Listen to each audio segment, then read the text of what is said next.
Hello and welcome back to BS Rugby and Six Nations Round 5 is here. The final weekend of fixtures. We're going to find out who's going to be the champions. Can France go all the way and win the Grand Slam? Can Italy manage to get a win in this year's competition? And who's going to finish second, third and fourth and fifth?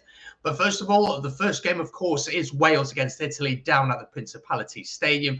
And of course, here is my preview and predictions ahead of the match. We'll take a look at some of the key battles and the team selection.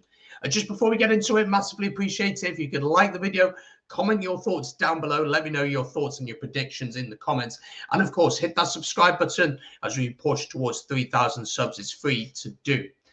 As I'm a Welshman, I'm very excited for this game. We're going to do a watch along for this one, going live around 2 o'clock, kick-off at 2:15, link in the description down below in the I button and in the comments as well. Come join me for this one. Let's have a chat then about round 4 for both these teams. Wales, first of all, were playing against France at home and lost by 9 points to 13. A really good defensive display, I thought, but maybe lacking a little bit of creativity. While Italy actually pushed Scotland pretty close, especially towards the end of the game, losing that one, though, in Rome by 22 points to 33. Now, of course, Italy have been part of the Six Nations since 2000. They played each other numerous occasions. The last time these two teams met was, of course, last year in the Six Nations 2021. Wales winning that one by 48 points to 7. While Wales, last time at home, played down at Llanelli, played that one in the Autumn Nations Cup, winning that by 38 points to 18. Then in the Principality, Wales won that one by 42 points to 0. Back in 2019, Italy hosted Wales, and Wales winning that one by 26 to 15. Sorry, and then the game prior to that was a win for Wales again. Wales 38-14 in the Six Nations of 2018. In fact, Italy haven't beaten Wales since 2007 when they won at home, winning that one by 23 points to 20, and they've never managed to get a win in Wales. Now, both teams have been announced, so let's take a look at them now. Of course, we'll go through the home team first of all, and we'll chat about some of the decision-making behind the team. This is how Wales line up. Johnny McNichol plays at fullback. He comes into the starting 11. No Liam Williams in the matchday 23. Louis Rees-Zammit is back on the wing. He started for Gloucester last week, and he's back on the wing, with Josh Adams retaining his place on the wing as well. Halaholo comes in the centre. First appearance for him in the Six Nations this year alongside Owen Watkin. Dan Biggar is at 10 and will earn his 100th cap, so congratulations to him. Gareth Davies comes in at scrum half, and he starts for the first time in this year's competition. In the front row, Gareth Thomas keeps his place in the front row alongside Derry Lake, who makes his first start, and Dylan Lewis is also into the front row. Adam Baird continues at 4. There's a return for Anna Wynne-Jones, who seems to defy logic at the minute with his injuries. Of course, he will earn his 150th cap and the first to ever do it. So huge congratulations to him. Seb Davis, Josh Navidi and Talupe Faletau continue that back row partnership that we saw against France last week. And leaving a bench of Bradley Roberts, Wyn Jones, Leon Brown, Will Rowlands, Ross Moriarty, Kieran Hardy, Callum Sheedy, and Nick Tompkins. Let me know your thoughts on that team in the comments down below. Italy, this is how they line up. Ange Caputo starts at fullback. He's the player who scored a couple of tries against Scotland last week, so he gets a start here, starting at fullback.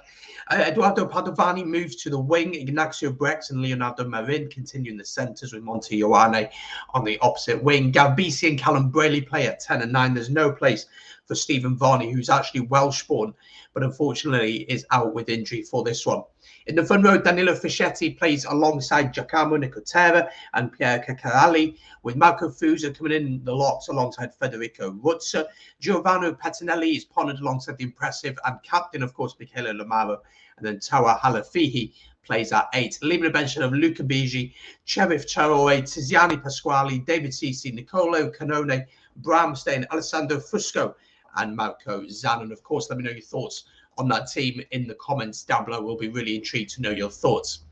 Now, this is going to be a really interesting game. I actually think Wales have picked a pretty attacking starting lineup, and I think that is something that, if we were to critique the performance against France, although the defence was really good, and I thought the kicking game improved massively in the second half especially, we lacked that creativity going forward, and we really struggled in that area to really get on the front foot and be able to create those chances. And I think that's something that we have struggled under Pivac. And that's a really interesting thing to have struggled with, because Pivac at the Scarlets was known for playing this free-flowing, beautiful rugby. and yet it hasn't quite clicked for Wales yet. But defensively, we looked really, really solid against France.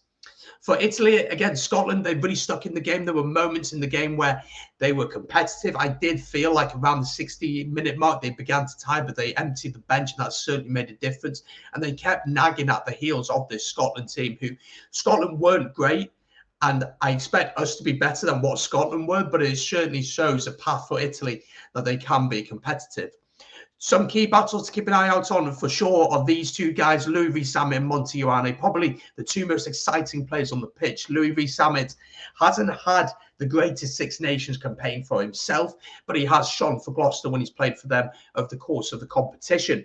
Monty Ioane, again, a star for Benetton, probably hasn't had that much ball in hand, but when he does get it, it looks like he's going to do something, doesn't it? He looks like he has that ability to make something happen. I thought when Louis Rees-Zammit actually came off the bench against France, I thought he made a difference. I thought he looked energetic. He was busy. He was looking for the ball, and it's something that we were clearly missing. And Monty Ioane, across the course of the competition, as I said, probably hasn't quite had the amount of ball that he would like. But if we are going to kick loosely to the likes of him, it's a dangerous game to play. So keep an eye out on them too. I'd love to see Louis Rees-Zammit with ball in hand and a chance to run at this Italian defence. And I'm really intrigued to see how we approach this game. I do think we're going to be a bit more attack-minded. Then the other big battle, of course, are these two, Josh Navidi and Michele Lamaro. Starting off with Josh Navidi, I think we massively missed him in the opening couple of rounds of this Six Nations, especially against England and Ireland. Massively missed him at the breakdown. Just his ability to slow things down, make things difficult. I think he is top class for that. Lamaro has been the shining light for Italy this campaign, only 22 years old and captain of his country, speaks so well in the media as well, and shone for Benetton. The amount of tackles this guy puts in a game is absolutely ridiculous, and the work that he does at the breakdown as well is immense. That battle's going to be really fascinating. I do think Josh Navidi will certainly have the experience on him and probably the quality, but that area is going to be really fascinating. For Italy, I think we're going to see Wales trying to attack a lot more. I think we are going to attack a lot more, and I think for Italy, they're going to have to try and slow us down. So how do I see this game going? Well, predictions-wise, I believe Wales are going to get this job done. I believe we are going to win. Again, neither team are really playing for that much, although Wales could finish as high as third if the results go their way. I'm really fascinated to see how this one goes. As I said, I expect Wales to play with a little bit more attack.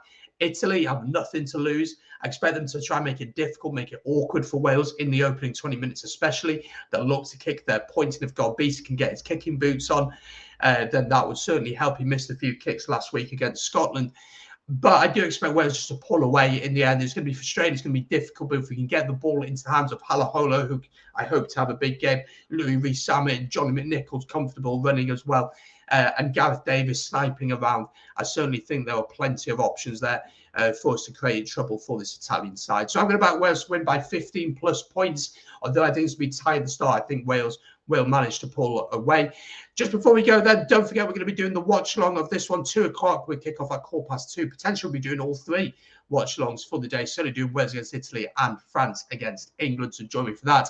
And there will be previews for each of the games coming out over the next 24 hours or so prior to the match. Just make sure to subscribe for that, leave a like on the video, and of course, let me know your predictions in the comments down below. Thank you very much for watching. Take it easy, and I'll see you soon here on BS Rugby. Peace.